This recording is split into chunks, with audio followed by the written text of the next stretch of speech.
네, 오늘도 특이점으로 먼저 시작을 해보도록 하겠습니다. 지수 한번 같이 살펴보도록 하겠습니다. 코스피와 코스닥의 상반된 주가 흐름은 계속 나오고 있습니다. 오늘 코스피는 빨간불을 켜냈습니다. 강보합에서 마무리가 됐는데요. 오늘 코스닥은 무려 1.56%나 하락을 했습니다. 코스닥에 대거 포진되어 있는 시총 상위 종목들, 2차 전지도 대거 하락을 했고요. 화장품 섹터에서도 오늘 하락이 좀 나왔기 때문에 코스닥을 두고 이렇게 상반된 흐름에서 역시나 답은 아직도 코스피인가? 바닥에서 코스닥 좀 잡아도 되는 건가? 라는 의견들이 상당히 좀 갈리고 있습니다. 오늘 코스닥에서 하락 종목 수만 1,042개가 나왔으니까 이건 좀 추세적으로 당분간 코스닥은 좀 어렵겠다. 이런 의견들도 좀 수용이 되고 있는 것 같은데요.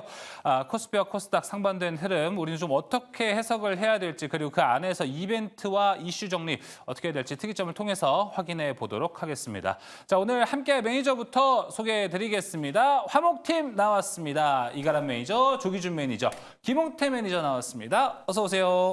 안녕하세요. 네. 자, 먼저 조기준 매니저님. 시장이 코스피와 코스닥이 너무 상반된 흐름이 좀 계속 되어가고 있는 것 같습니다. 지금 이런 흐름을 보면은 코스닥 좀 바닥에서 잡아가야 되는 겁니까? 아니면은 코스피에 집중을 해야 되는 겁니까? 너무 어려운 질문인데요. 네. 마음 같아서는 코스닥을 좀 잡아야 되는데 냉정하게 코스피에 집중해야 되지 않냐라는 생각입니다. 한동안은 지금 그러니까 코스닥이 지금 빠지는데 어디서까지 빠질지를 지금 예측할 수 없고 지금 이제 하락이 결국에는 2차 전지가 뭐 결국에 안 빠지다가 막상 이제 트럼프가 되는 상황에서 이제 IRA, 그러니까 테슬라가 올라갔기 때문에 이제 2차 전지가 안 빠졌다. 결국에는 공화당 입장에서 보면 IRA를 취소할 거다, 좀 축소할 거다라는 측면에서 오늘 2차 전지가 하락했는데 그 추세는 제가 보기에는 당분간 되돌리기는 어려울 것 같고요. 결국에는 이제 거래소 위주의 수급이 좋은 거래소 위주의 종목을 조금 사야 되고 정말 나중에 그러니까 지금 상황은 제가 보기에는 마음속으로는 거의 뭐 무릎 이하로 빠졌다고 생각하지만은 지금 좀 더 빠질 자리가 그러니까 왜냐하면 누구 하나 개인들만 사고 있는 상황에서 기관 외국인이 전혀 사지 않는 상황이기 때문에 올라갈 수 있는 업종이 그렇게 많지는 않거든요. 그래서 지금 당장은 현금이 있다면 거래소 위주의 매수를 해주는 게 좋을 것 같다 생각이 듭니다.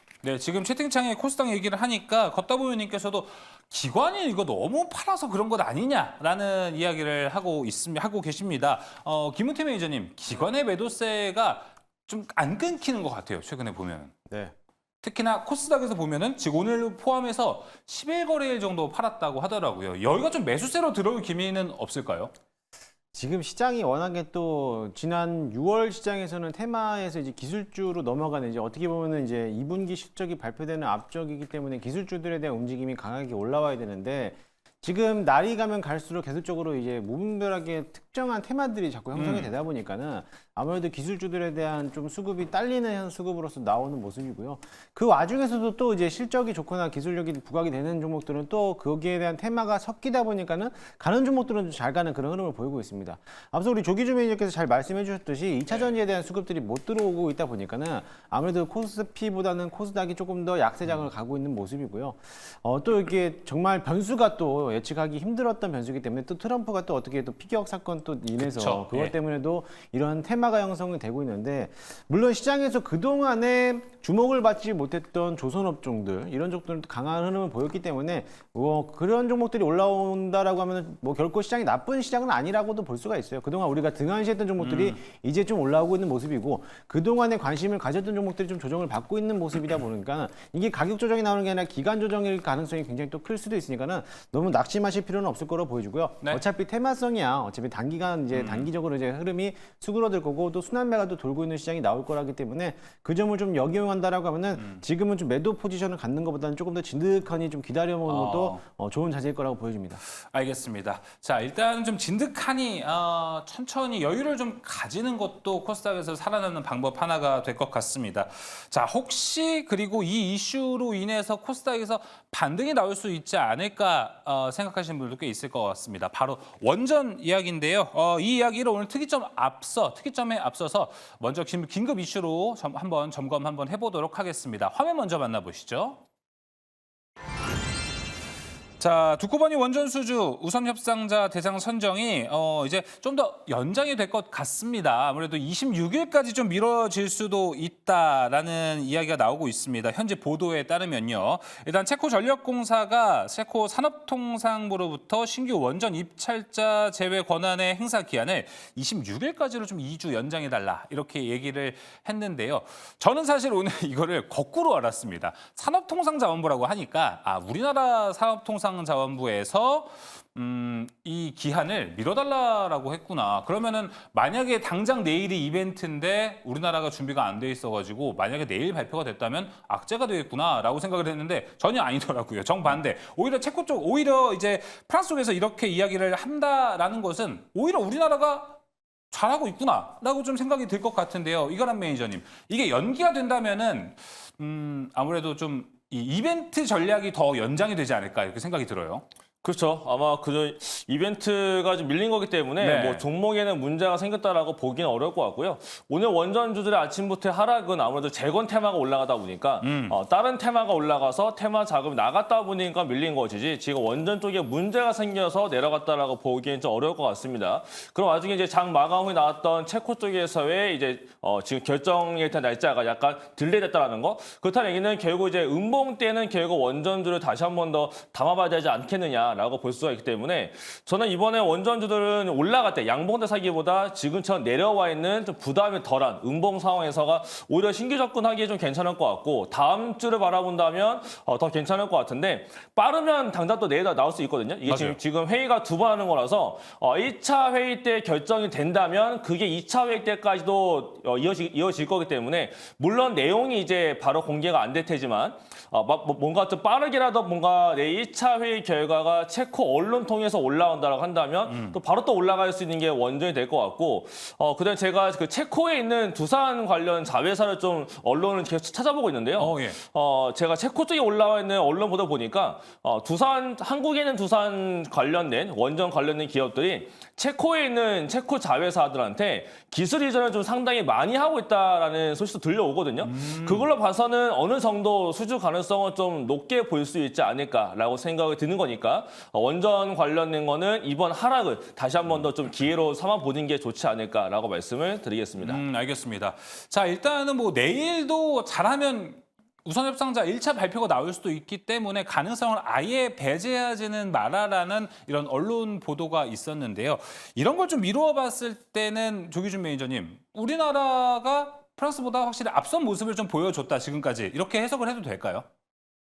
일단은 시공 능력이나 가격 면에서 유리한데 가장 이제 핵심적인 거는 이제 제가 보는 저의 개인적인 판단인데 웨스팅하우스 관련해서 이 특허 관련이 아직 해결이 안 됐다는 건 열심히 협상하고 있고 뭐 얘기가 좋게 나오는 것 같은데 그게 결론이 안 났기 때문에 지금 2주 연장된 건 더 우리한테 좋지 않을까 생각합니다. 미리 이제 오늘 내일 나오면 그게 웨스팅하우스랑 어떤 계약건도 아무것도 안 나온 상황에서 보면은 결국에는 프랑스 돈을 들어줄 수밖에 없는 상황인데 그 사이에 우리가 웨스팅하우스랑 어느 정도의 그 도출이 된다고 하면은 제가 보기엔 유리한 입장이라는 생각이 듭니다. 그 가장 갈림돌은 제가 생각했을 때 웨스팅하우스가 지고 있는 게 아닌가라는 생각이 듭니다. 알겠습니다. 그렇다면 김우태 매니저님, 내일 원전 관련주들을 좀 이벤트 전략으로 담아가는 건 어떻게 생각하세요? 저는 좀 사실 좀 다르게 보고 있습니다. 어떻게 다르게 보시죠? 조기준 매니저님께서 말씀하신 거하고 좀 정반대인데 네. 웨스팅하우스 문제가 일단 소송 문제가 아직 남아있긴 하지만 그거로 인해서 연장을 시켜지지 않았을까. 왜냐하면 윤석열 대통령이 이미 한번 만나가지고 그 회의를 통해서 이렇게 다 홍보를 한 상태인데 이제는 발표만 남은 시점에서 그러고 나서 날짜가 바로 또 연기가 됐다는 건 약간 좀 뭔가 문제가 있어서 좀 이걸 고민해보지 않을까라는 이런 것 때문에 남아있는 여지가 또 있고요.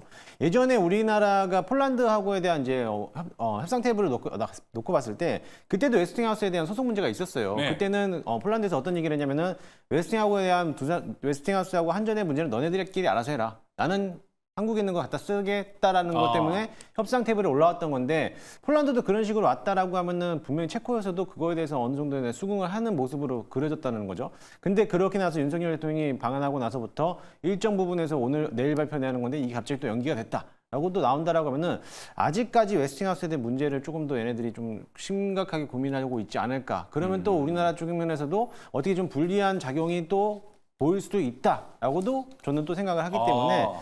그렇다고 해서 또 마냥 또 이거를 손 놓고 기다릴 수는 없다는 그렇죠. 거죠. 그래서 오늘도 마찬가지로 오전부터 내리막 타다가 오후장부터 윗꼬리를 달면서 들어줬거든요. 그렇게 되면은 분명히 뭔가 내용이 나올 거라는 걸 건덕지를 가지고 있는 건데 뭐 오늘은 뭐 개인이라든지 외국인들 좀 팔았지만은 그래도 오늘 같은 시장에서 음봉이 나왔다는 거는 저점에서 충분히 매수를 해봐도 어느 정도에 대한 베팅을 해도 될 만한 전략이라고 저는 보고 있긴 합니다.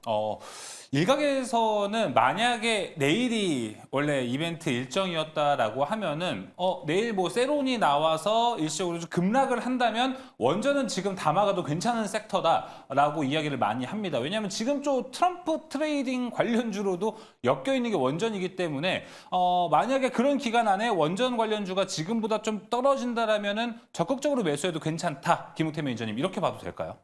저는 아직은 아니라고 봅니다. 이미 한번 확인할 게 좀 있군요. 그렇게 나왔을 때 세론으로서 만약에 주가가 한번 휘청인다라고 하면은 그때 잡는 것보다 어차피 일정 부분이 남아 있는 거고 이게 지금 자리에서 우리가 체코에 대한 기대감으로서 주가를 끌어올린 거거든요. 네. 그렇기 때문에 그게 만약에 무산되거나 만약에 그 일정 부분에서 안 나온다라고 해서 주가가 내려왔을 때는 그때 담는 것보다 차후 일정을 좀 고려해서 왜냐면은 체코만 있는 게 아니라 그 외적으로서 뭐 이제 스웨덴도 있을 거고 그 외에 아직 남아 있는 폴란드의 내용 나올 건데 제가 알고 있는 어떤 특정 첩보로 의하면은 지금 폴란드도 지금 위태위태하거든요. 저희가 이제 MOU 체결했지만 그게 아마 무산될 수도 있을 거라는 이제 가능성을 놓고 있기 때문에 약간 조금 불안합니다. 근데 일단은 뭐 지켜는 봐야 될 것 같습니다. 확실히 확인할 게 좀 많아 보이는 것 같은데 김우태 매니저가 이렇게 얘기를 할 때 이가람 매니저님 엄청 좀 쳐다보면서 경청을 하는 게 보였거든요. 이가람 매니저님 혹시 의견이 좀 다르신지요? 아니요. 저는 뭐 똑같은 의견을 갖고 있고요. 네.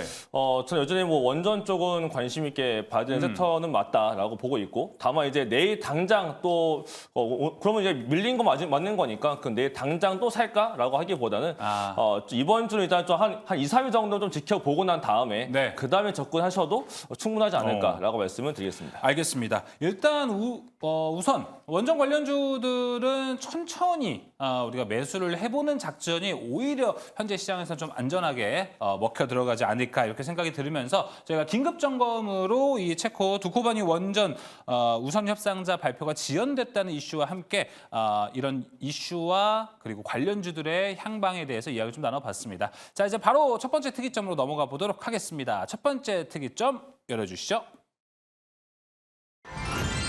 자, 오늘 반도체가 오랜만에 좀 뚜렷한 움직임이 있었습니다. 여우비냐, 추세 반전이 되느냐 생각을 좀 듭니다. 최근에 이제 코스피가 2,800도 넘어섰고 2,860선 위를 계속 상회하는 모습을 지금 보여주고 있습니다.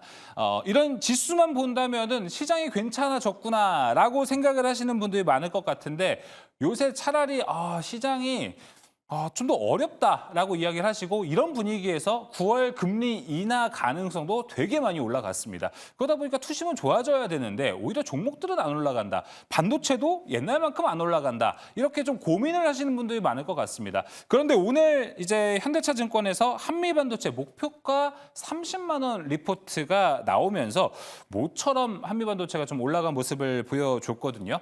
자, 이가람 매니저님, 요즘 반도체가 꽤 심심해졌어요.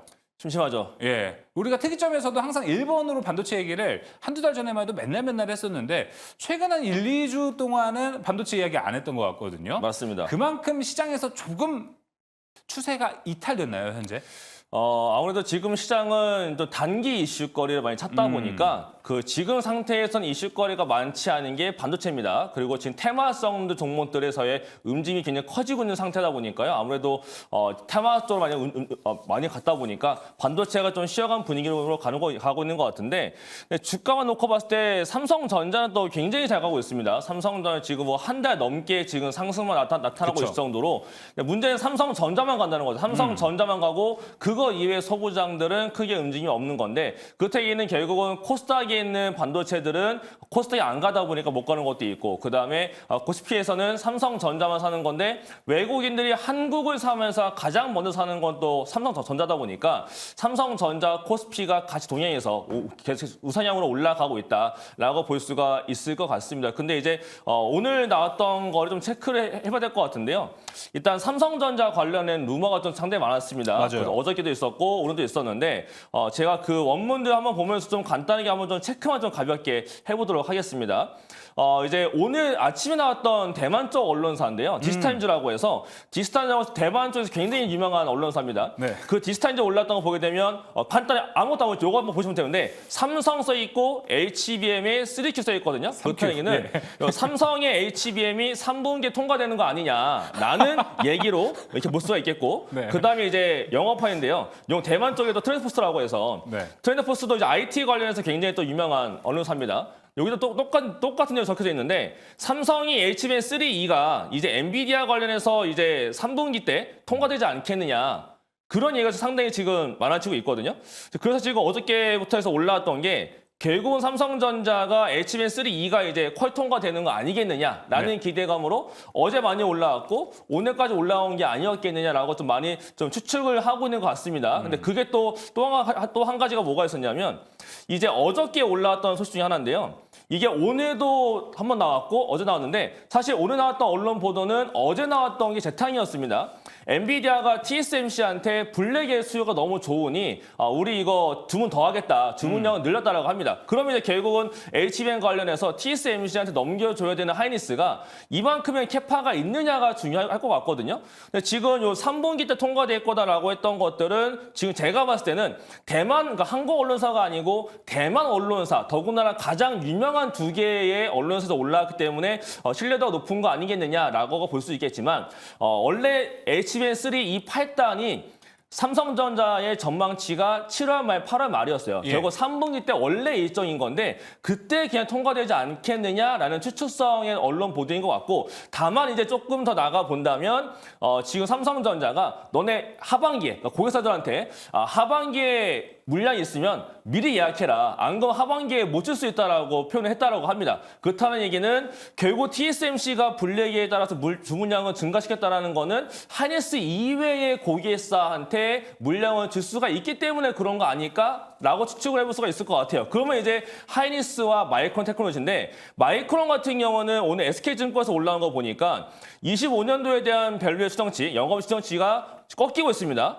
맨 아래가 마이크론이거든요. 마이크론은 꺾였어요. 근데 지금 삼성전자와 하이닉스는 안 꺾이고 계속 올라갑니다. 이걸로 봤을 때 그건 결국 이제 마이크론 쪽은 잘 안 될 수도 있을 것 같고 요 캐파 자체가 그럼 삼성전자로 갈 수 있지 않겠느냐라는 기대감이 시장 내에 상당히 많이 형성되고 있고 실제로 외국인들도 가장 많이 사고 있는 형태에 있습니다. 자, 그러면서 이제 오늘 삼성전자한테 긍정적인 뉴스가 하나 더 올라오는데 해외 기관인 UBS 쪽에서 이제 AI 반도체 그렇죠. 관련해서 뭔가 좀 새로운 반도체, 새로운 기술을 본다라고 한다면 이 안에서 봐야 될 거다라고 뽑아놓은 8가지 종목이 있습니다.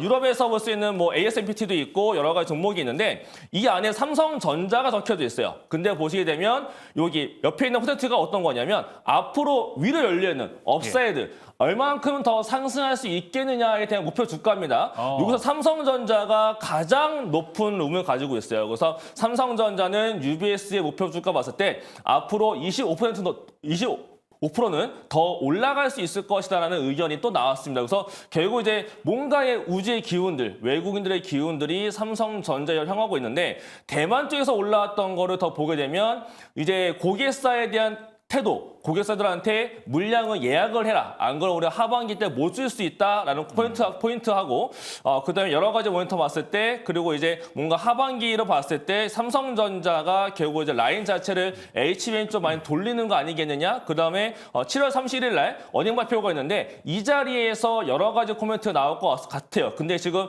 HBM3E 8단은 사실은 7월 말이면 저는 어닝 발표 때 그 얘기를 하기 좀 어렵지 않을까라고 생각을 하거든요. 대신에 네. 지금 간과하고 있는 소식이 하나가 뭐가 있냐면 HBM3 얘기가 없어요. 지금 HBM3E 8단만 궁금한 건데 네, 맞아요. 지금 대세는 HBM3E 8단이고 저거 HBM3E거든요. 네. 근데 기존 제품 HBM3 자체도 지금 못 나가고 있던 걸로 알려져 있거든요. 근데 시장 내에서는 HBM3는 소량 정도 나가고 있는 걸로도 알려지고 있어요. 근데 3E? 그게 예. 이반 3요. 이번 HBM3가 나가고 있는 걸로 알려지고 있는데 이게 리포트에도 없고 뉴스도 안 됐어요. 그렇다는 얘기는 HBM3가 나가고 있다는 걸 공식화하게 되면 그럼 이제 HBM3E도 시간 문제겠네가 될 수가 있기 때문에 이렇게 되면 이제 하반기에 잘하면 삼성전자가 이끌고 가는 코스닥의 소부장, 코스피의 IT 반도체가 될 수도 있지 않을까라고 볼 수 있기 때문에 7월 31일 날 어닝 발표 전에 삼성전자의 추가 주가 추이와 외국인 동향을 보시면서 소부장들 다시 한번 좀 관심 있게 봐야 될 타이밍이 한 번씩 오고 있는 것이 아닌가라고 보니까 지금처럼 조용할 때 다시 한 번 더 관심 있게 지켜보시면 좋을 것 같습니다. 알겠습니다. 이거는 이제 아까 말씀해 주신 그 HBM3 같은 경우에는 저도 뭐 여러 가지 텔레그램이라든지 좀 풍문들을 봤을 때 삼성전자 HBM3가 중국에 판매가 많이 되고 있다라는 얘기가 좀 있습니다. 오히려 중국에서는 HBM을 더 구하기가 어려우니까 삼성전자 걸 좀 땡겨서 이걸 쓰고 좀 AI의 발전을 돌린다 뭐 이런 얘기가 있는데 이게 실적 발표 때 나오는 거랑 HBM3 엔비디아에 공급 납품하는 거랑 좀 별개가 되지 않을까요? 그렇다면? 중국 쪽보다는 제가 알기로 HBM3가 엔비디아로 들어가는 게 더 중요하거든요. 그래야 이제 엔비디아 3가 나갔다라고 하게 되면 그 3E 같은 경우도 시간 문제가 될 수가 있기 때문에 더욱더 이제 좀 확실해질 수 있는 종목이 될 수가 있을 것 같아요. 그래서 이런 내용들이 조금 더 담겨지기 시작한다라고 한다면 삼성전자의 지금 주가가 올라가고 있는 게 어느 정도 좀 이해가 되지 않을까라고 보고 있어서 지금 단순히 그냥 수급적으로 올라가는 게 아니고 내용적으로 올라가기 시작해야 아마 소부장들이 그때서 이제 다 같이 올라갈 수가 있기 때문에 이런 컨퍼런스 콜 내용을 유심 있게 7월 31일 날 잘 들어보실 필요가 있을 것 같습니다. 알겠습니다. 그렇다면 HBM3가 지금 삼성전자 HBM3가 어디로 팔리고 있느냐가 되게 중요한 키포인트가 될 것 같고요. 추가적으로 하나만 더 여쭤보겠습니다. 네네. 지금 HBM3E에 대한 퀄 테스트 이야기가 계속 나오고 있잖아요. 그렇죠. 삼성전자가 이번에 만약에 HBM3E 퀄 테스트를 통과했습니다. 그러면 4는 그냥 자동으로 가는 거예요? 아니면 4도 또 퀄 테스트를 해야 되나요? 당연히 퀄 테스트를 해야 되는 거고 사실 예. 지금 HBM3E를 만들고 있는 개발자 분들보다 HBM4를 만드는 팀이 따로 있는데 그 팀이 더 크거든요. 더 크고 오히려 4로부터 하이닉스를 넘기겠다라고 하는 게 삼성전자이기 때문에 HBM4에 대한 기대감이 더 큰 건 맞고요. 근데 지금 4로 가게 되면 하이브리드 본딩 쪽으로 넘어가기 때문에 그렇게 됐을 때는 하이브리드 본딩 관련 종목들이 다시 또 올라갈 수가 있어요. 그래서 지금은 일단은 원인 발표 때는 HBM4 쪽보다는 일단 HBM3E인데 근데 전 아무리 생각을 해봐도 7월달 말에는 HBM3E가 오히려 됐다라고 말을 하기엔 좀 이르거든요. 스케줄상 봤을 때 조금 이를 것 같은데 일단 스케줄이 밀리지 않고 있고 잘 되고 있다와 그다음에 샘플링이 얼만큼 더 발전되고 더 잘 나가고 있는지 이런 것만 좀 확인이 되어줘도 좀 긍정적으로 볼 수 있지 않을까라고 말씀을 드리겠습니다. 알겠습니다. 또 이런 거 얘기하다 보면은 사실 SK 하이닉스는 그래서 요즘 좀 어떨까라고 고민을 하시는 분들도 많을 것 같습니다. 조기준 매니저님은 지금 시장에서 사실 삼성전자, SK 하이닉스 오늘 다 고르게 올라간 흐름을 좀 보여줬거든요. 지금 둘 중에 하나를 선택해야 되는 시기입니까? 둘 다 담아가야 되는 시기입니까? 뭐 선택을 하지 말고 둘 다 담아야 되지 않을까 싶은데 뭐 꼭 담아야 된다면 삼성전자가 지금 이제 수급 상황이 더 좋으니까 삼성전자를 사야 될 것 같고요. 네. 지금 이제 계속 뉴스가 지금 현재 HBM4도 이제 자기는 자신 있다. 삼성전자 자체 맞아요. 뭐 얘기를 하고 있는 상황이고 결국에는 그 제가 말씀드렸던 HBM 관련해서 11개월 차이 나 있는데 지금 현재 8월 달에 승인이 되면 5개월 차이로 줄어들고 있고 또 하나가 제가 이제 PPT로 본다 그러면 그러니까 삼성전자뿐만 아니라 그러니까 꼭 HBM만 말하고 있는데 메모리 낸드 가격이 올라왔습니다. 그러니까 낸드 가격이 SSD에 관련해서 가격이 올라가면서 지금 요 이제 수치로 본다 그러면 와이어 투 와이어로 계속적으로 좀 상승하고 있고 요게 아까 이제 HBM 말고도 보면은 D램 낸드 가격이 저 와이어 투 와이어로 컨트랙트 스팟 프라이스도 보시면 20% 그다음에 이제 낸드 가격은 안 올랐지만은 컨트랙트 가격이 22%뭐 40% 이렇게 올라가고 있다는 얘기죠. 그러면 지속적으로 이런 수요 캐펙스 증가보다는 이런 가격이 지금 현재 계속적으로 올라가고 있으면 2분기, 3분기 지속적으로 올라가고 이 뒤에 보면 굉장히 좋은 내용이 많더라고요. 제가 근데 다 못 읽었거든요. 그래서 네. 매출 가이던스 상향, 그다음에 이제 HBM용 레이저 탈탁 도입 추진, 삼성 SK, 그다음에 이제 여러 가지 이제 뭐 공정, 그다음에 이제 CPU, GPU 뭐 이런 얘기가 나와 있는데 모든 내용을 종합해 보면 삼성전자 하이닉스를 사야 되는데 우선적으로 삼성전자 가장 이제 매출이 많이 나온 삼성전자 그쵸. 아까 SK 쪽에서는 보면은 SK 보고서는 삼성전자가 60조, 하이닉스 40조로 보아 있는데 여기서는 조금 더 삼성전자를 좋게 보고서가 나온 것 같기 때문에 제가 보기에는 일단 우선적으로 삼성전자 가장 많이 삼성전자를 더 많이 담고 하이닉스를 조금 더 잡는다면 좋을 것 같습니다. 네, 알겠습니다. 김우태 매니저님, 지금 만약에 반도체 이제 투자 아이디어를 접목을 시키고 삼아서 본다라고 하면은 삼성전자가 이제 엔비디아의 HBM3 퀄 테스트 통과 된다라고 생각하고 쭉 투자를 하는 길이 맞는 건가요, 지금? 네, 맞습니다. 근데 그런 그러면- 생각하고 네. 투자하는 게 맞는 걸로 보여지고요. 물론 제가 뭐 반도체를 뭐 전적으로 좋아하지는 않지만 잘 왜냐면 봐주시잖아요, 굉장히- 그래도. 네, 굉장히 어렵잖아요. 네. 어렵기 때문에 우리 많은 시청자분들이 다들 TV에서 반도체 얘기하니까 나도 담아야 되는 거 아니냐라고 하기 때문에 내가 알고 있는 분야만 생각해서 좀 담아보시면 좋을 것 같아요. 너 뭐 다들 HBM이 좋다, HBM3E가 좋다, HBM4가 나온다더라 이런 거는 내가 정확하게 아는 분야에서만 담았을 때 봤을 때 뭐 삼성전자라든지 SK 하이닉스에 대해서 관심을 가지고 담는 게 맞고 남들 담는다고 쫓아가는 것보다도 뭐 나는 HBM이 나는 싫고 나는 다른 전목 쪽으로 어떤 더 성장 가능성이 있는 그런 섹터를 보겠다 하신 분들이라면은 앞서 이제 조기준 매니저님께서 말씀하셨던 뭐 랜드 가격이 상승하는 이제 기대감이 있기 때문에 랜드 관련된 종목들도 보면 좋겠고 또 장비 업종들에 대한 수요들도 증가되기 때문에 그런 업종들도 봐도 될 것으로 보여지고 또 마냥 삼성전자, SK 하이닉스만 이제 대형주, 우량주로만 이제 너무 전복하는 것보다는 어떻게 보면은 HBM도 최근 들어서 2006년부터 지금까지 거의 한 20년 가까이에서 올라왔단 말이에요. 네. 그런 시기를 봤을 때 당연히 다음 타자를 본다면 저는 뭐 CXL도 충분히 지금 자리에서 관심 있게 봐도 어쨌든 간에 그 다음 후속 순위였어도 앞으로 이제 2년 남았거든요. 그때부터 다시 이제 초기화해서 시작을 초기화 단계라고 본다라고 하면은 CXL도 뭐 지금부터 꾸준하게 담아내도 나쁘지 않을 거라고 좀 보고 있습니다. 알겠습니다. CXL 얘기를 또 해주셔가지고 삼성전자 밸류체인에 관한 이야기도 같이 좀 해보면 좋을 것 같아요, 김우태 매니저님. 최근에 삼성전자의 주가가 그렇게 나쁘지는 않아요. 네. 사실 삼성전자 주가가 이렇게 괜찮으면은 사실 삼성전자 밸류체인에 있는 반도체 관련주들도 좀 같이 올라가는 경향이 있어야 되는데 유독 그렇지 않고 삼성전자만 가는 것 같습니다. 왜 그럴까요? 시장에서 워낙에 또 이제 중소형주들에 대한 움직임들이 없기 때문에 대형주 위주로 코스피 위주로만 시장을 땡기는 수급이다 보니까는 어쩔 수 없는 그런 이제 병목 형상으로 나오는 모습이고요. 그거 어차피 다시 한번 소화되는 과정이니까는 너무나 그렇게 우려하는 모습만 보이지 않으셨어도 좋을 것 같습니다. 이미 한번 지수도 역시나 마찬가지로 코스피가 많이 땡겼다라고 하면은 다음에서 이제 코스닥 시장에서도 움직임이 또 강한 반등이 들어올 수 있기 때문에 마찬가지로 삼성전자, SK 하이닉스가 주가가 계속 잘 올라간다라고 하면은 오히려 박수 쳐줘야 돼요. 박수 쳐주면서 아 이제는 내 종목이 갈 차례구나라고 기다리고 있으면은 또 다시 한번 올라갈 수 있는 타이밍이 오니까는 그 점을 여기 해드리고 싶고 앞서 이제 방송 전에 우리가 말씀드렸던 게 뭐냐면 좀 더 진드건이 여유를 가지고 그걸 좀 바라본다라는 게 이미 한번 첫 번째 스타트 대장주가 움직였다라고 하면은 후발주에는 중소형주들도 같이 따라갈 수 있을 거라는 거를 보시면 좋을 것 같습니다. 알겠습니다. 확실히 우리가 예전에 순환매의 속도보다는 지금 좀 그 순환매의 속도가 많이 느려지고 있는 추세라서 그 순환매가 순서는 우리가 뭐 맞을 수 있습니다. 그런데 그 1번에서 2번 넘어가는 게 상당히 좀 길어지고 있다. 이 부분 꼭 잘 참고해 보시면 좋을 것 같고요.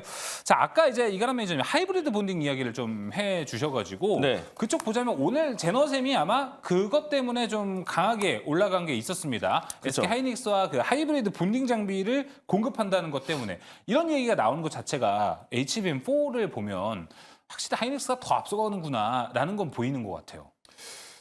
근데 그거는 좀 겨뤄봐야 할 것 같아요. 지금 아직 HBM4에 대해서 가시성을 보인 데가 아직은 잘 없거든요. 네. 그리고 제너셈 같은 경우도 오늘 2대 정도가 들어갈 거다라고 했던 거였었지 본격적인 납품이 아니기 때문에 본격적인 납품은 내년도다라고 하는 거라서 제너셈은 약간 그런 뉴스 정도를 만드는 재료였지 않았을까라고 생각을 합니다. 그다음에 지금 하이브리드 본딩 같은 경우는 뭐 종목만 설명드리면 파크 시스템즈가 사실은 가장 지금 좀 많이 유망한 종목이다라고 볼 수가 있겠고 그다음에 제우스라고 있습니다. 제우스라고 했는데 제우스라는 종목도 지금 하나 정밀 기계하고 같이 하이브리드 본딩 장비를 개발하고 있어요. 그래서 하이브리드 본딩으로 간다라고 했을 때는 사실은 국산화, 결국 지금 하이브리드 본딩도 배시나 어프라임 머티리얼즈나 이쪽 해외가 원래 더 잘 되고 있는 거고 그거 이외로 국산화 쪽을 본다면 하나 전미 기계인데 그거는 하나 에어스페이스 분사가 나와야 되는 거고요. 그거 아니면은 제우스가 거기서 가장 앞서 있는 종목이다라고 볼 수가 있습니다. 그래서 하이브리드 본딩 얘기가 나오게 되면 실제 수혜주는 제우스 또는 하나 전미 기계인데 그거는 이제 하나 쪽에서 나와야 되는 종목이 되겠고요. 이거 아니면 파크 시스템즈가 지금 가장 앞서 있는 국산화 관련된 종목이다라고 보시면 되기 때문에 저는 오히려 지금 HM4 같은 경우는 개인적으로는 하이닉스가 앞서느냐 삼성전자가 앞서냐보다 국산화를 지금 누가 가장 앞서고 있느냐 그거를 보는 게 더 맞지 않을까라고 보이기 때문에 저는 HM4로 보신다면 제가 지금 나열해드린 이런 종목들 위주로 보시는 게 맞지 않을까라고 말씀을 드리겠습니다. 드리겠습니다. 알겠습니다. 그렇다면 이제 종목으로 방향성을 한번 잡아보도록 하겠습니다. 조기준 매니저님, 지금 워낙에 대형주가 좋으니까 반도체를 내가 본다면 그냥 SK하이닉스와 삼성전자 이 대형주 쪽을 보는 게 좋습니까? 아니면 순환매가 좀 늦어지기는 했지만 소부장 좀 담아가도 괜찮은 시기라고 보십니까? 증권사가 지금 뭐 삼성전자 12만 원, 뭐 하이닉스 30만 원을 제시했기 때문에 뭐 그걸 노릴 수도 있겠지만은 수익률 측면에서는 이제 10% 20%를 봐야 될 것 같고 예. 중소형사는 이제 더 많이 봐야 될 텐데 저는 지금 현재 이제 물론 이제 반도체가 아니지만 기판 회사지만 이제 기가비스를 보는 이유가 증권사가 신영증권에서 보고서가 나왔는데 네. 이제는 바닥을 지나가는 시점이다라고 하면서 이제 기가비스를 추천했는데 이게 이제 지속적으로 하락을 하면서 기판 관련해서 FPCB 관련해서 저 글로벌 시장의 80%를 점유하고 있다고 써 있습니다. 그러니까 글로벌 시장이 지금 캐펙스가 지금 증가 안 하고 있기 때문에 지금 실적이 안 나오는데 결국에는 반도체가 늘고 기판 제조가 는다고 하면 기가비스가 올라갈 거고 거기다가 이제 유리기판도 기판과 똑같은 패턴이기 때문에 결국에는 기가비스가 유리기판 관련 검사 장비도 수주를 할 거고 또 하나가 이제 중요한 게 이제 그 반도체 회사 중에 하나가 파운드리 회사 글로벌 파운드리 회사가 하나 요청으로 인해서 RDL 관련해서 검사 장비 지금 테스트 중이다. 연말에 나오고 있습니다. 그래서 기판과 반도체 검사 장비까지 나온다면 올해 연말 지나면 꽤나 올라갈 거다라고 얘기하는 게 이제 기가비스고요. 그다음에 이제 오늘 보면은 TSMC가 이제 내일 모레부터 2나노 공정 관련해서 이제 생산을 하고 있다, 양산을 한다라는 기사가 나왔고 예. 그와 관련해서 에이징랜드가 제가 보기에는 바닥에서 이제 올라가는 주식이고 이제 요게 지금 현재 AI 관련해서 반도체 검사 그다음에 팹리스 회사 중에 가장 앞서 있는 회사가 아닌가라는 생각이 들고 TSMC랑 밸류체인 글로벌하게 8개 회사밖에 없는데 우리나라의 유일한 에이징랜드 살펴보면 좋을 것 같다 생각이 듭니다. 알겠습니다. 기가비스와 에이징랜드를 설명해 주셨습니다. 자, 이어서 김웅태 매니저님 종목 한번 압축해 보겠습니다. 저는 사실 아까 앞서 CXL로 네오셈을 조금 생각을 했었는데 네. 저도 장비 업종으로 좀 본다라고 하면 저는 끝까지 테스 테스 또는 워트. 워트, 계속, 네. 테스 워트는 꾸준히 밀어주셨으니까 꾸준하게 또. 보고 있고 지금 네. 가격대가 많이 내려왔어요. 테스 같은 경우도 이제 장비 업종으로서 이제 대표 업종인데 랜드 가격대도 상승하고 있기 때문에 역시 본다라고 하면 테스도 지금 자리에 충분히 매력적이게 담아봐도 되지 않을까라고 보여지고요. 일단은 내려온 자체에서도 물량들이 소화하는 과정이기 때문에 뭐 악재가 있어서 내려온 게 아닙니다. 반도체 업종들이 전부 다 조정받았을 때 같은 모습으로 조정받은 거고 이미 한번 저점을 찍고 나서부터 어느 정도에 대한 지지를 받고 있기 때문에 지금 자리에 저점에도 충분히 매수해봐도 나쁘지 않은 가격대라 보기 때문에 충분히 테스 같은 종목들도 꾸준하게 보시면 좋을 것 같습니다. 네, 알겠습니다. 테스와 워트 이야기 해줬고요. 이어서 이가람 매니저님 종목 한번 들어볼게요. 네, 저 두 가지인데요. 일단 기본적으로 봐야 될 건 삼성전자부터는 봐야 될 것 같습니다. 잠깐 차트를 보여드리면 네. 삼성전자 같은 경우는 이제 추세적으로 올라가는 모습이 좀 많은데 이전에 코로나 시절에는 굉장히 급하게 급등주로 올라갔기 때문에 차익이 셌다면 지금은 급등주 형태가 아닌 완만하게 물량을 다 소화하면서 추세적으로 지금 상단에 이렇게 올려잡고 있는 모습이 좀 있습니다. 지금 상단까지 왔기 때문에 잠깐 눌러서 가고 있는 모습인 건데 이런 모습 봤을 때 지금 재무 차트를 잠깐 보더라도 재무상 봤을 때 지금 2018년도에 가장 많이 벌었었던 58조 요 정도를 지금 넘길 걸로 지금 보여지고 있는 게 내년도에 대한 컨센입니다. 근데 이 상태에서 HBM 들어가게 되면 연간 컨센은 아마 더 올릴 거라서 주가에 대한 모멘텀은 더 좋아진다라고 볼 수가 있을 것 같고요. 그런 다음에 지금 기본적 분석 봤을 때 PBR 밴드 상황에서 봤을 때도 지금 이전에 21년도 때 가장 많이 올라갔을 때가 보라색깔 선입니다. 지금 자리가 노란색깔 중간가스에 있거든요. 그렇다면 한 번 더 올라가게 되면 빨간색깔 선질까지 올라갈 수 있다가 되는 게 보이는데 여기까지 올라가게 되면 가격이 얼마냐면 98,000대가 됩니다. 근데 여기까지 뭐 한 번에 올라가기는 어려울 수 있겠습니다만은 재료가 좀 나타나주기 시작한다면 충분히 도달이 가능할 거라서 완만하게 올라가는 지금 시기 때 약간 포모 현상이 한 번 더 올 수 있는 게 삼성전자기 때문에 말씀드리고 싶은 거고 그다음에 의외 종목으로 좀 반도체에서 서진 시스템을 보고 싶은데요.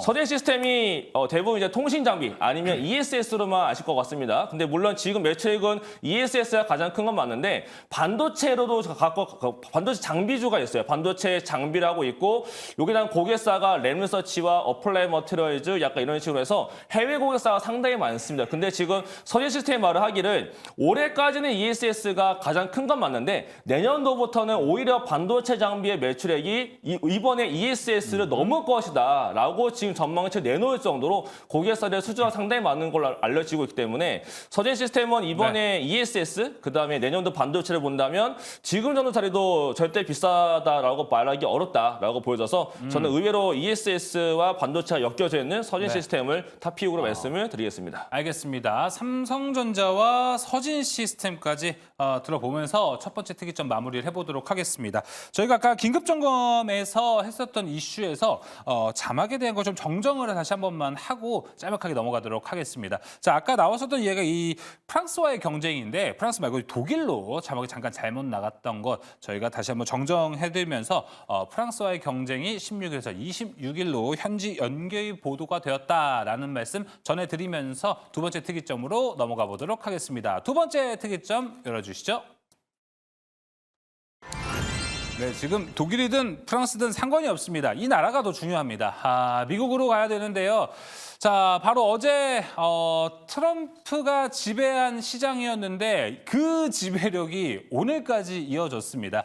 지금은 아예 이제 용어가 새로 나왔습니다. 트럼프 트레이딩이라는 주식 용어가 나올 정도로 이 안에서 우리는 지금 어떤 수혜 섹터를 바라봐야 되는지 그리고 피해가 되는 건 빨리 빼고 수혜가 될 만한 건 빨리 포트에 담자. 이 빠른 매매가 필요한 순간이 좀 왔습니다. 이와 관련해서는 이제 조기준 매니저님과 함께 이야기를 해보도록 하겠습니다. 어제도 엄청난 큰 이슈였기 때문에 월수팀과도 이야기를 했거든요. 월수팀에서는 어제 다 입을 모아 방산을 원픽으로 꼽고 갔습니다. 조기준 매니저님.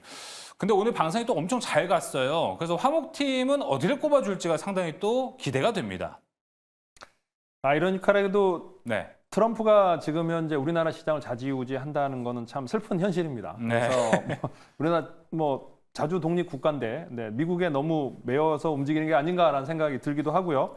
주가도 지금 현재 굉장히 이제 코스닥이 결국에는 이제 2차 전지가 안 가는 상황이 이제 테슬라가 안 빠지기 때문에 2차 전지고 안 빠지는 거 아니냐 싶었는데 결국에는 이제 공화당 입장에서도 그렇고 트럼프 입장에서도 그렇고 IRA는 결국 출소할 수밖에 없기 때문에 이제 오늘 많이 빠진 상황이고 그러면 간다고 하면은 지금 현재 가장 관련해서 방산과 재건과 몇 개 안 되는데 결국엔 제가 이제 검토했을 때 트럼프의 공약 사항에서 찾아볼 수 있지 않을까 싶습니다. 네 가지 공약인데 결국에는 이제 중국산 관세 60%까지 올리겠다라는 것과 세금 인하와 더불어 이제 두 가지가 더 있는데 정유 관련해서 이제 환경 단체에서 거부하든 말든 이제 시출을 하게끔 하겠다라는 거죠. 그래서 해저든 어디든 간에서 이제 시출을 하기 때문에 그와 관련된 시추 관련된 정유관이 있다면 이제 그게 수주가 될 거고 거기서 가장 우리나라에 세 개 회사가 있는데 휴스틸, 세아제강, 넥스틸 세 회사가 이제 유정관을 수출하고 있기 때문에 이제 그 세 회사가 수주가 나올 것 같고 또 하나가 이제 특이점이 이제 AI 관련해서 강력하게 지원하겠다라고 했습니다. 그래서 AI 관련 주도 이제 제가 보기에는 집중적으로 봐야 되지 않을까라는 생각이 들고 오늘 기사가 나왔더니 AMD가 9천억 정도로 해서 유럽의 AI 회사를 인수했다라는 기사도 있거든요. 그래서 지금 이제 AMD도 마찬가지고 글로벌하게 결국에는 우리나라가 최근에서 AI 관련주들이 굉장히 소외됐는데 로봇주와 더불어 AI가 소외됐는데 지금 현재 아까 그러니까 트럼프의 공약과 더불어 AMD도 그렇고 지금 이제 AMD가 엔비디아랑 경쟁하다 보니까 AI가 지금 약하기 때문에 결국에는 이제 유럽의 사일로라는 사라를 인수한 게 아닌가라는 생각이 들기 때문에 저는 AI 관련주를 한번 찾아보면 좋을 것 같다는 생각이 듭니다. 네. AI 관련주까지 이야기를 해주셨습니다. 근데 조기준 매니저님, 이 AI가 원래 좀 강했는데 트럼프가 붙는다고 해서 더 강해질까라는 의문은 좀 있거든요. 사실 지금 현재의 엔비디아가 상승했던 이유가 다 AI 관련 때문에 네, 올라가는 게 아닌가요? 그렇죠. 그래서 그러니까 산업의 기저효과에 AI가 있고 그 관련해서 지금 이제 엔비디아가 지속적으로 상승했고 삼성전자와 지금 하이닉스의 HBM3 경쟁을 하는 이유도 모든 게 다 AI이기 때문입니다. 근데 우리나라에는 실제적으로 AI 관련 회사가 그렇게 공격적으로 이제 챗GPT 같은 그다음에 그 외 해외처럼 마이크로소프트 같은 게 없다 보니까 지금 이제 네이버 카카오고 했고 삼성도 했는데 제대로 된 AI를 내놓지 못하고 있는 상황이기 때문에 못 갔을 뿐이다라는 측면에 보고 있습니다. 예, 알겠습니다.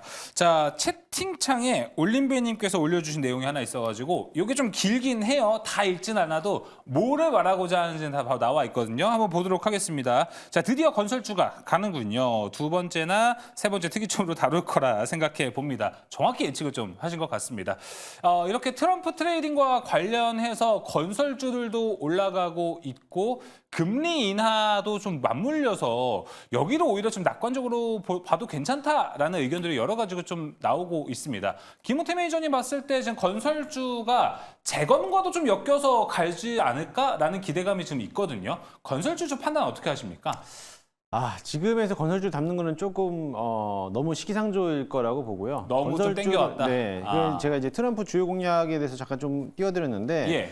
앞서 이제 다 설명을 해주셔가지고 뭐 아마 다들 아실 내용입니다. 외교 무역에서는 어느 정도에 대한 이제 관세 인상 그것 때문에 이제 중국에 대한 이제 어느 정도 물량을 빨리 미국에다가 미국은 어느 정도에 대한 소비의 국가이기 때문에 그 소비 심리를 작용해서 관세가 인상하기 전까지 중국에서 어느 정도에 대한 수출 규모를 계속적으로 미국으로 보내다 보니까는 배가 모자르다 보니까 이제 상하이 컨테이너 운임지수가 올라가다 보니까 조선업들이 또 올라가고 있고요. 역시나 마찬가지로 세금이나 미국은 소비 나라죠. 그러다 보니까는 법인 인상을 더 축소하면서 어느 정도에 대한 소비 심리를 만들겠다라는 거고 두 번째 파트너가 이제 에너지 사업분에서 석유 이제 시출을 할 수 있는 라인에서 시출하는 거고 그 밑에 보게 되면 인프라라고도 볼 수가 있겠습니다. 연방 정부에서 이제 자유도시, 이제 건설, 주택 이런 걸 기획하면서 항공 모빌리티 혁명을 하겠다. 이런 것들이 있었고요. 네. 또 이제 어제 이제 월수팀에서 이제 방산을 업종했던 게 맞아요. 뭐냐면은 이게 나토 탈퇴 때문에 그렇게 된다라고 하면은 지금 나토에서 지원금을 하고 있었던 미국에 있는 입장에서 그거를 지원금을 줄여놓고 우크라이나와 이제 러시아에서 전쟁을 빨리 중단하겠다라는 그 입장을 밝혔기 때문에 어떻게 보면 유럽 쪽에서는 지금은 자기가 자기 국방을 할 수 있는 어느 정도의 무기 체계가 확보가 되지 않았기 때문에 거기에 따라서 우리나라 국내에 있는 방산업종들하고 대한 수주가 계속 좀 나올 거라는 거죠. 그러기 때문에 거기에 대해서 방산업종들이 올라가는 거고 사실 그거에서 이제 우크라이나와 러시아에 대한 종전이 들어갈 거다라는 거 이번에 11월 달부터 예상을 하고 있지만 우크라이나에서 젤렌스키도 이제 어떻게 보면 러시아의 대표단들하고에 대한 어느 정도 협상 테이블을 내놓겠다라는 표명을 밝혔기 때문에 그만큼 지금 트럼프가 선거에서 워낙에 또 우세하고 있다 보니까는 우리에 대한 무기 지원금이 또 막히다 보니까는 빠르게 또 협상을 또 진행했다라는 것 때문에 지금 재건 테마들이 움직여주고 있다는 거거든요. 그렇게 봤을 때 이런 단기성 테마로서 움직이는 거지 지금 건설 업황이 좋아지겠다라는 게 아니라는 거죠. 그렇게 된다고 했을 때 건설업을 지금부터 담아간다라고 하는 거는 조금 어불성설이 있는 거고 오늘 건설업종 중에 대표적이었던 게 뭐 오늘 삼부토건이 오늘 급등했는데 그렇죠. 마찬가지로 삼부토건은 작년도에 23년도에 그 우크라이나에서 재건에 참여하려고 했던 업무 협약을 맺었던 MOU를 맺었던 기업이에요. 그러다 보니까는 재건으로서 움직였던 거지 이게 단순히 건설 경기가 업황이 좋아질 거다라는 것 때문에 오르는 게 아니기 때문에 너무 빠르게 접근하는 것보다는 일단은 테마적으로서 움직임을 살펴보고 나서 그리고 이제 건설업에 대한 호황들 맞췄을 때 보면 좋을 거 보여주고 어차피 건설업이야 우리나라에서 지어지는 집값들에 대한 움직임들이 봤을 때 거기에 대해서 움직임을 포커스를 맞추는 거기 때문에 이게 트럼프하고 건설을 같이 본다라는 거는 조금 다르게 평가하시면 좋을 것 같습니다. 알겠습니다. 트럼프와 건설을 바로 이렇게 다이렉트로 보기보다는 그 사이에 재건이 있다 보니까 밸류가 이렇게 조금 넘쳐난다고 해야 될까요? 아무래도 그렇게 해서 건설 쪽으로도 아무래도 보실 수 있을 것 같은데 한 가지만 더 그냥 이제 심리적으로 김우태 매니저님 네. 건설주가 진짜 오래 쉬었거든요. 네. 이게 업황이 돌아서야 주식도 돌아설 거야 아니면 주식은 조금 빨리 반응을 해둔 걸 기대도 되지 않을까? 꼭 이럴 때 귀신같이 오를 때가 있습니다. 근데 지금 아파트가 넘쳐나는데 지금 건설을 짓는 것 자체가 무리수기고 있고 또 원자재 가격이 급등했기 때문에 그만큼 집값이 올랐는데 지금 공급은 많은데 수요자들이 없어요. 그러면은 당연히 건설 경기가 안 좋은 거는 당연한 건데 지금에서 오늘 장에서 건설 종목들이 올라왔다고 해서 건설 이제 가는 건가라고 생각하기에는 조금 이르지 않나. 네, 그렇게 보시면 될 것 같습니다. 알겠습니다. 자, 채팅창 보니까 이제 어제 오늘 트럼프 트레이딩과 관련된 종목들을 쇼핑하시는 분들이 상당히 많다고 합니다. 지금 괜찮게 사셨는지 그리고 매니저들은 어떤 섹터를 그래도 좀 괜찮게 보는지 하나하나씩 좀 들어보도록 하겠습니다. 이가람 매니저님은 이번 트럼프 트레이딩과 관련된 쪽 어느 섹터가 가장 괜찮다고 보세요? 저는 단기는 방산이 좋고 그다음에 뭐 약간 중기로도 조선 쪽도 괜찮다라고 보고 있고요. 약간 미중 분쟁에 버틸 수 있는 쪽이 더 좋아지는 것이 아닌가라고 생각하고 있는데 근데 지금 당장에서 뭔가 재건 테마, 건설 쪽으로 본다라고 한다면은 사실 지금 아마 이번 주가 전당대회가 끝나면서 약간 재건 관련된 커뮤니티가 한번 나올 수 있습니다. 그에 따라서 한 번 더 올라갈 수 있을 것 같은데 지금 당장은 건설과 재건 테마가 단기 테마지만 아마 연말로 더 넘어가게 됐을 때 트럼프 가능성이 정말 더 확실해지게 되고 뭔가 좀 평화적인 모습이 더 나타나주기 시작한다면은 연말에는 다시 한 번 더 재건 테마와 건설 중장비 그다음에 건설 종목들이 올라갈 수 있을 것 같아요. 저는 그래서 건설과 연관성 있는 종목들은 계속 좀 따라가면 좋을 것 같기 때문에 단기적으로는 아직은 좀 무리가 있지만 나중에 좀 연말 쪽으로 보신다면 저는 의외로 약간 재건 테마, 건설 중장비 쪽으로 보는 게 조금 더 좋지 않을까라고 생각하고 있어서 미국 쪽에서 캐터필라라는 종목이 계속 올라가거든요. 그쵸. 그렇기 때문에 캐터필라와 연관성 있는 국내 관련 밴더들 이게 결국 연말에 좋아지지 않을까라고 생각 들어서 지금 당장은 방산과 조선으로 대응하는 게 좋지만 네. 나중을 본다면 결국은 건설 쪽도 연말엔 다시 한번 건드릴 수가 있지 않을까라고 말씀을 드리겠습니다. 건설로 본다면 건설 기계 쪽으로 보는 게 네, 더 맞습니다. 나은 거죠? 네, 네. 알겠습니다. 와, 그러면은 지금 안 그래도 두산 로보틱스가 두산 밥캐에서 이제 인수를 했잖아요. 그렇죠. 두산 로보틱스는 여기서 밸류 받을 수 있는 겁니까? 부산 바퀴 쪽이 좋아질 가능성이 그렇게 커지기 때문에 예. 저는 오히려 두산 로보티스가 이번에 밀려 내려오는 게 저는 오히려 좀 약간 좀 좋아 보이거든요.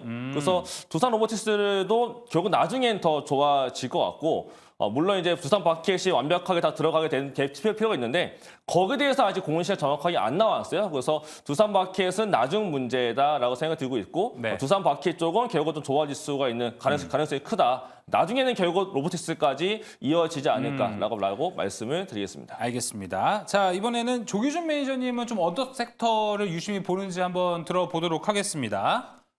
근데 결국에는 이제 트럼프도 10군데 이제 신도시를 건설하겠다. 우리나라 똑같습니다. 예. 그런 것 때문에 이제 건설주가 올라가고 오늘 뭐 건설. 현대산업개발도 이제 신고가를 그렇죠. 찍고 있고 삼성물산도 올라갔나 싶은데 그래도 이제 많이 소외됐던 뭐 GS건설, 그다음 현대건설, DLENC 이제 대우건설, 대형 이제 건설사도 한번 눈여겨볼 만하다 싶은데 저는 그래요? AI 관련해서 오늘 폴라리스 AI가 이제 관련해서 올랐는데 제가 보기에는 이제 딥노이드 관련해서 이게 의료 AI, 그러니까 의료랑 지금 현재 트럼프 정책에 관련해서 의료비 인하와 더불어 의료 정책도 있거든요. 그래서 의료와 AI가 포함된 딥노이드를 한번 살펴보는 것도 좋을 것 같다라는 생각을 해보고 있습니다. 네, 알겠습니다. 자, 이어서 김우태 매니저님 어떤 섹터로 좀 추려볼까요? 저는 뭐 장기적으로 끌고 가는 건 별로 안 좋아하기 때문에 대선 전에서 움직인다라고 하면 역시나 마찬가지 조선주들. 지금 가장 대표적으로 우리가 알고 있었을 때는 삼성중공업의 대장을 알고 있는데 지금 대장은 HD 한국조선해양이죠. 그쵸. 그게 지금 신고가를 영신하고 있기 때문에 이게 여기서 끝나지 않을 것 같습니다. 아마 더 갈 것으로 보여주고 대선 전까지에 대한 움직임들 그렇게 됐을 때 아무래도 트럼프가 더 확실시 된다라고 하면은 오히려 주가가 또 한번 무겁지만은 강한 흐름을 보여줄 거라고 보여주고 있고요. 마찬가지로 좀 단기성 테마로서 좀 수급적인 측면에서 본다라고 하면은 시추 관련된 기업들 석유가 오늘도 상승했던 모습 그런 것처럼 일단은 트럼프가 가장 좋아하는 거는 석유입니다. 석유를 자기네들은 이제 산유국이라 생각하면서 그렇게 자부심을 느껴놓으면서 엑스노빌에게다가 이제 시추를 할 수 있게끔 많이 더 허가를 해줄 거라고 지금 부여하고 있기 때문에 그렇게 됐을 때 역시나 마찬가지로 우리나라 국내에서도 이제 11월, 12월 되면은 앞으로 이제 대항군에 대한 프로젝트가 진행할 건데 그렇게 된다면 역시나 마찬가지로 시추 공사를 할 수 있는 기업들 또는 거기에 대한 플랜트 사업하고 있는 기업들이라든지 뭐 그런 기업들을 조금 봤을 때는 뭐 넥스틸 이런 종목들이 또 상승하지 않을까 기대를 해보고 있습니다. 네, 알겠습니다. 어떻게 하다 보니까 종목까지 이야기를 해주셨는데 김우태 매니저님 이 안에서 뭐 HD 한국조선해양이 좀 그나마 괜찮다고 보시나요? 네, 저는 HD 한국조선해양도 좋을 거로 보여주고요. 네. 무거워서 못 들고 가겠다라고 하신 분들이라면 좀 가볍게 보실 때는 뭐 조선 기자재들 종목 중에서 하나 엔진이라든지 아니면은 1승 이런 종목들도 보시면 좋겠고요. 네. 만약에 시추 관련돼서 좀 본다라고 하면 피팅밸브 사업에서는 넥스틸 이런 거 보시면 좋을 것 같습니다. 알겠습니다. 종목까지 추려봤고요. 이어서 조기준 매니저님 종목을 한번 추려보면 좋을 것 같습니다. 저는 근데 이제 뭐 그 관련해서 실제적으로 트램프 관련해서 반도체 그다음에 아까 딥노이드를 말씀드렸고 또 하나를 더 말씀드린다면 이제 반도체 관련해서 그러니까 무라타 제작소가 굉장히 많이 올랐거든요. 30% 올랐는데 그와 관련해서 이제 삼성전기가 지금 신고가를 찍고 있기 때문에 맞아요. 삼성전기를 한번 더 살펴보시는 것도 좋을 것 같다라는 생각을 해보고 있습니다. 맞습니다. 삼성전기가 오늘 신고가를 돌파했습니다. 진짜 무거운 주식인데 이게 올라가서 나중에 또 기회가 된다면 MLCC 이야기를 삼성, 그러니까 무라타가 이제 안 움직이는 30%단 5월부터 해서 최근에 30%가 올랐습니다. 그래서 삼성 전기가 올라가는 이유가 이제 무라타 제휴소가 이제 이 고가를 뚫고 30%가 단기간에 2달 만에 올라갔다라는 거는 삼성전기도 20만 원까지 갈 가능성이 높고 기본적으로 펀더멘탈도 지금 현재 9천억 정도 영업이익이 나오는데 과거 1조 이상 나왔던 저기를 있다면은 지금 현재 MLCC 관련해서도 수요가 그러니까 AI 관련 수요가 많기 때문에 삼성전기도 살펴보면 좋을 것 같다 생각이 듭니다. 요거 그러니까 이제 트럼프 트레이딩에 넣을 수 있는 종목이 되는 건가요? 관계없이 올라갈 수 있는지 알겠습니다. 네, 이어서 이가람 매니저님 바로 종목 들어볼게요. 네, 저는 그냥 미국 쪽을 본다라고 한다면은 캐터필라의 가장 대표적인 고객사 납품사라고 볼 수 있는 진성TC를 보고 있는데요. 이건 뭐 올라갈 때 사면 절대 안 되는 거고 다 내려와서 트럼프 이슈 다 끝나고 난 다음에 하반기로 갈수록 다시 한번 저가를 다진다라고 한다면은 연말에 보실 때 약간 뭐 건설 쪽에 관심 있다라고 하시면 건설 기계 쪽에서 진성TC를 말씀드리겠습니다. 알겠습니다. 진성TC 건설 중장비까지 들어봤습니다. 자, 두 번째 특이점 여기서 마무리를 해보고요. 세 번째 특이점으로 넘어가 보도록 하겠습니다. 열어주시죠. 자, 세 번째 특이점은요. 우리가 투자 아이디어를 더 넓혀보자. 시장이 워낙 어렵다 보니까 이제 D-Day 10, 열흘 남은 파리 올림픽 개막, 파리 올림픽을 앞두고 있습니다. 이제 국제 행사가 시작이 되기 때문에 아무래도 여기와 관련된 수혜 종목과 수혜 섹터는 뭐 없을까? 좀 재미삼아 이야기를 한번 해봐도 좋을 것 같고요. 뭐 치맥, 치킨, 맥주. 뭐 그리고 이제 방송과 관련된 이 종목들이 좀 여러 가지가 기사에서 좀 나왔는데요. 저는 사진 한번 같이 보고 좀 말씀을 드리면 좋을 것 같습니다. 사진 보이시나요?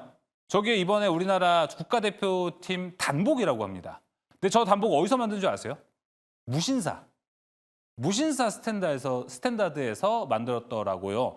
그래서 엄청 이뻐가지고 눈이 많이 간다. 확실히 많이 고급화가 됐고 되게 고급스럽다. 이렇게 좀 생각이 들었습니다. 그래서 저는 관련주, 무신사와 관련된 종목을 찾아보니까 창투사들이 좀 많이 나오더라고요. DSC 인베스트먼트 이런 쪽으로 하나하나씩 좀 찾아가는 것도 되게 재밌는 투자 아이디어가 되지 않을까 싶습니다. 그런데 냉철하게 김은태 매니저님. 트레이딩 해도 괜찮다고 보십니까? 아니요. 절대로. 네. 파리 올림픽이 되니까 많은 분들이 스포츠를 즐겨보면서 치킨을 먹지 않을까? 이럴 때 뭐 교촌 뭐 이런 게 올라가지 않을까 싶은데요.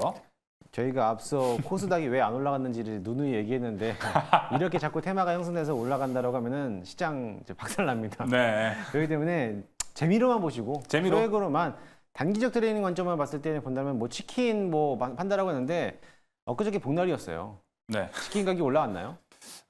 저는 점심에 여기 구내시장에서 삼계탕 먹었거든요. 그런데도 불구하고 치킨 가격이 안 올라가더라고요. 그 주가가 할인이 주가가 오히려 내려갔더라고요. 그러니까 그런 것처럼 이게 기대 심리를 너무 작용할 필요는 없다. 뭐 다들 그렇게 얘기하고 있지만 마찬가지로 물론 수요랑 공급은 많을 겁니다. 그래서 뭐 시장에서는 뭐 제주 맥주 관련해서 제주 맥주가 올라갈 거라 보여주고 뭐 교촌 치킨이 많이 팔릴 거니 닭이 많이 팔릴 거니까 그런 이제 종목들도 관심 있게 보자라고 했는데 일단은 뭐 기대는 하지 마시고 좀 어떻게 보면 조금 지루한 시장에서 조금 이제 소액으로 투자하는 그런 관점으로 보면 좋을 거라 보여주고 제주 맥주 드셔보셨나요? 네. 맛있던가요? 저는 그냥 라거가 많은 맥주를 좀 좋아하는 편이라서 제주 맥주는 사실 제 개인적인 취향은 좀 아니긴 해요. 그렇죠. 네. 저도 제 개인적인 취향은 아닌데 물론 이제 좋아하는 취향도 있겠지만은 그만큼 또 실적도 안 좋습니다.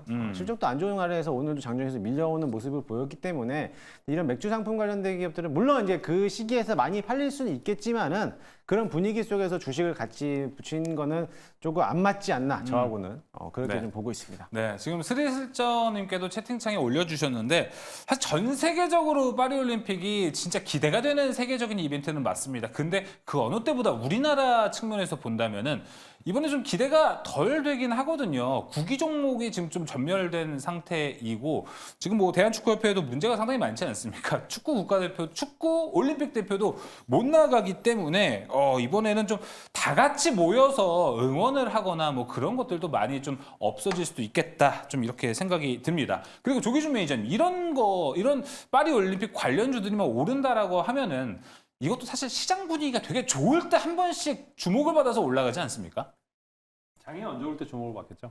오히려 장이 안 좋을 때 올라갈 게 없을 때 이제 이런 거였을 때 장이 골라 정말 잡아서. 처절할 때 이제 테마가 없을 때 관련해서 아까 치킨과 맥주가 올라갈 거고 사실 이제 올림픽 했을 때는 과거에 이제 디스플레이 그러니까 LG 디스플레이가 최근에 올라간 이유가 그런 이유가 아닌가라는 생각이 들고 그러니까 공식 파트너를 찾아봤더니 LVMH인가요? 네, 루비통 관련 네. 회사가 이제 공식 파트너더라고요. 그래서 우리나라에서 뭐 삼성전자도 물론 후원하겠지만 많은 우리나라의 회사들이 이제 세라젬 의료기가 이제 그 대표팀에다가 이제 안마기를 지원하기도 하고 뭐 이렇게 음료를 지원하는 데도 있고 그럴 텐데 정말 이게 혹하다라는 종목은 찾기는 어려웠습니다. 근데 막상 이제 오픈하면 시작을 하면 그때서 이제 종목들이 움직이지 않을까. 미리부터 선침의 형식으로 들어가도 되는데 이제 날짜가 얼마 안 남았기 때문에 그렇지만은 가장 눈에 띄는 게 이제 저는 뭐 LG 전자와 LG 디스플레이 뭐 맞아요. 이런 쪽이 아닌가라는 생각이 네, 듭니다. 알겠습니다. 이번에 그 성화 봉송을 해서 유명해졌는데 파리 올림픽이라 그런지 확실히 클래스가 좀 있는 게 그 성화를 LVMH에서 만드는 그 L 똥에서 그 성화를 봉송 그걸 만든다라고 하더라고요. 확실히 그 파리 올림픽의 클래스를 좀 알 수 있을 것 같은데 한 가지 더 지금 조기준 매니저님 얘기해 주셨던 걸 생각해 보니까 파리 올림픽이 최근에 좀 문제가 됐었던 게 친환경 올림픽 하겠다고 해서 선수들 숙소에 에어컨을 안 깔겠다라고 이야기를 하면서 엄청나게 욕을 좀 먹었었거든요. 근데 지금 다시 에어컨을 설치한다라고 해요. 그렇다면은 에어컨 사실 우리나라가 가장 또 잘 만들지 않습니까? 그런 부분에서 또 LG전자, 삼성 삼성은 좀 어려울 것 같네요. LG전자 좀 기대해 볼 만한 포인트 있나요? 조기준 매니저님. 네. LG전자는 일단 가전의 우리나라의 강자고 에어컨과 음. 더불어 이제 결국에는 이제 TV 관련해서 이제 수요가 있지 않을까 생각해서 최근에 LG전자가 이제 주목을 못 받고 있는데 LG 디스플레이가 올라가고 있는 상황에서 LG전자도 지금 이제 가장 많이 올라가고 있는 게 아닌가 생각합니다. 최근에 액침 냉각 관련해서 LG전자가 올라가기도 하고 그래서 그런 이슈가 있고 실제로 이제 뭐 여러 가지 종목을 찾아봤습니다. 침대 관련해서도 보면은 파리 올림픽에서 우리나라도 저거였지만은 종이 박스로 만든 침대도 있었고 뭐 친환경적으로 여러 거 할 텐데 결국에는 더위는 뭐 친환경적으로 부채를 선풍기를 갖고 있을 수는 없는 거고 이제 무엇보다도 지금 현재 올해가 가장 더울 가능성이 높아 보이지 않을까 싶습니다. 그래서 뭐 추운 데는 엄청나게 춥고 또 더운 데는 엄청나게 덥기 때문에 우리가 어제 이제 복날이었고 초복이었습니다. 이제부터 더위가 시작하는 타이밍이기도 해서 LG전자 한번 잘 열심히 살펴보시면 좋을 것 같습니다. 네, 알겠습니다. 자, 그럼 이제 이가람 매니저님 한번 이쪽에 대한 관심은 얼마나 두는 게 좋을지 그리고 나라면은 이 종목은 좀 괜찮을 것 같다 생각하는 게 좀 있으십니까? 사실 파리 올림픽에 대해서 그렇게 뭐 깊게 생각을 해본 적이 없었는데 이제 오늘 이제 방송 주제 듣고 한번 좀 재밌는 상상을 좀 해봤습니다. 네. 일단 실제로 LG전자에서 판매가 되고 있는 TV들, 대형 TV 같은 경우는 이번에 유럽에서 유로 2024라고 축구 대회가 있는데 그 있었죠. 축구 때문에 TV가 잘 팔렸고 그다음에 아이폰 때문에 이제 패널 자체가 잘 나가다 보니까 디스플레이 쪽에서 영업이 좀 많이 올라간다고는 합니다. 근데 뭔가 재미는 없잖아요. 그래서 약간 좀 재밌는 상상을 해봤는데 만약에 제가 TV를 보지 않고 올림픽을 본다면 뭘로 볼까를 생각해보니까 아프리카 TV가 있어요. 지금 사용 바뀌었기 때문에 수비인데 SOP인데 아프리카 TV를 본다라고 한다면 결국 병풍을 쏘겠죠. 근데 지금 때마침 2분기 영업이익이 굉장히 잘 나올 걸로 알려지고 있는데 주가가 또 눌렸습니다. 그렇다면 주가가 눌린 상태에서 파리 올림픽을 내가 뭔가 보면서 별풍을 쏘기 시작한다라고 한다면 수비라는 종목이 좀 올라갈 수가 있을 것 같고 반대로 요즘은 아프리카 TV보다 유튜브를 더 많이 보는 것 같은데 그럼 내가 유튜브를 많이 보다 보게 되면 요즘은 유튜브 아래 광고가 뜹니다. 상품은 많이 판매되고 있어요. 근데 그거를 내가 실제 내가 살 정도로 좀 많이 좀 이용이 된다라고 하게 되면 카페24가 또 거기에 대한 또 수익 종목입니다. 그래서 의외로 약간 이런 식으로 좀 재미있는 상상하면서 돌아갈 수가 있을 것 같고 그러면서 뭔가 영상 보다 보니까 심심한데 그러면 지금 뭐 경기하고 상관없이 치킨 땡기는데 치킨이나 먹을까라고 하게 되면 교촌 F&B 이런 식으로 해서 뭔가 좀 재밌는 시나리오로는 좀 접근이 가능할 것 같고요. 다만 이제 실제 매매를 해본다면 재미는만 보기보다는 수고사가 여러 가지 좀 봐야 되겠지만 한 번 찍은 테마가 나타난다라고 했을 때는 요 세 가지 안에서 네. 골라보시면 되지 않을까라고 말씀을 드리겠고 요거는 실제로 이제 영업이 잘 나올 거는 이번에 SOP 구 아프리카 TV인데 얘가 이번에 2분기 영업이 잘 나올 거다라고 하니까요. 약간 저가에서 내려와 있을 때 한번 공략해 보시는 것도 좋을 것 같습니다. 네, 여러 가지 따졌을 때는 SOP 수비 가장 좀 괜찮아 보입니다. 구 아프리카 TV 보시면 될 것 같고 교촌 F&B 뭐 치킨 이야기 계속 하고 있는데요. 사실 매니저님들이 매일매일 올림픽을 여기 이 방송에서 하고 계십니다. 그렇기 때문에 차라리 치킨 이벤트를 저희가 나중에 한번 또 도모를 해서 진행을 시키는 게 더 낫겠다 좀 생각이 듭니다. 자, 이어서 조기준 매니저님의 종목도 한번 들어보도록 하겠습니다. 결국 이제 교촌 FMB가 이제 시총이 가장 역시나. 높은 그러니까 이제인데 중요한 거는 예. 결국에는 이제 그날 때 되면은 이제 교촌 FM 될 텐데 막상 이제 거래되고 이제 가격이 싼 게 이제 더 많이 올라갈 겁니다. 그러니까 그러니까 뭐 적절하게 보면은 이제 실적이 가장 뒷받침된 교촌 FM인데 결정적으로 단타 들어오거나 이랬을 때는 결국에는 체리브로와 그다음에 동호 팜 테이블이 움직이지 않을까라는 생각이 듭니다. 그래서 시총이 500억짜리, 600억짜리, 그러니까 소형주들이, 그러니까 실적이 안 좋은 동호 팜 테이블, 체리브로가 움직일 것 같고, 아까 다시 한번 말씀드리지만 LG 전자가 결국에는 이제 뭐 진정한 이제 기관들의 매수 종목이 아닌가라는 생각을 해보고 있습니다. 알겠습니다. 자, 이어서 김용태 매니저님 종목 한번 들어보겠습니다. 종목 얘기하기 전에 우리 두 매니저분들 올림픽 시작하면은 교촌시켜서 인증 한번 찍어서 보내드릴 것 같습니다. 예, 인증 없으면은 교촌 FMB를 들고 있는 주주분들에게 이렇게 홍보까지 해드렸는데 본인들은 정작 교촌은 안 시켜 먹고 딴 네. 데서 시켜 먹으면은 어디 또 뭐 맞는 말인 것 배신이잖아요. 같습니다. 인증사진 네, 없으면은 인증사진 없으면은 치킨 이벤트를 네. 진행하죠. 그리고 네, 그렇게 예. 해드릴 것 같습니다. 좋습니다. 그래서 저는 안 먹고요. 네. 저는 네. 올림픽에서 이제 꽃이 될 수 있는 것도 있겠지만은 저도 뭐 본다라고 하면 이제 파리에서 처음으로 시도될 수 있는 이제 드론 택시. 에어 택시에서 이제 처음으로 시도한다라고 하는데 그와 관련된 드론 관련된 종목에서는 이제 우수 AMS가 한번 주가가 한번 올라오지 않을까. 맞아요. 물론 이제 그거의 이슈에 맞춰가지고 한번 지난주부터 한번 급등을 한번 하긴 했습니다만은 일단 뭐 다시 한번 바닥고 나왔기 때문에 우수 AMS도 관련해서 이제 드론 이제 모터를 하고 있는 업종이다 보니까는 이런 종목들 드론 관련된 종목들도 한번은 시장에서 부각을 받지 않을까. 이게 만약에 가시적으로 눈에 딱 띄면서 이제 드론 택시가 어떻게 와서 어디에 도착지까지 어떻게 안전하게 진행했다라는 게 이제 눈에 딱 띄게 된다라고 하면은 앞으로 이제 드론 택시가 상용화 될 수 있다라는 거를 이제 가정을 하고 있기 때문에 그러면 드론 관련된 기업들도 한번 주가가 반영되지 않을까라는 네. 기대를 좀 하고 있지만 관심 있게만 보시면 좋을 것 같습니다. 알겠습니다. 치킨 이벤트에서는 발을 뺀 김흥태 매니저였습니다. 여기에서는 이번에 파리올림픽에서 UAM 무인 택시, 그러니까 이제 에어 택시가 운행이 된다라고 하니까 아마 관련된 종목들이 좀 올라갈 가능성도 없지 않아 있을 것으로 좀 보입니다. 자, 세 가지 특이점 이제 모두 마무리를 해보도록 하겠습니다. 자, 이제 어느덧 7월 중순도 지나가고 있는데 매니저들의 포트 그리고 수익률 대결은 어떻게 펼쳐지고 있는지 특포대로 넘어가서 확인해 보시죠.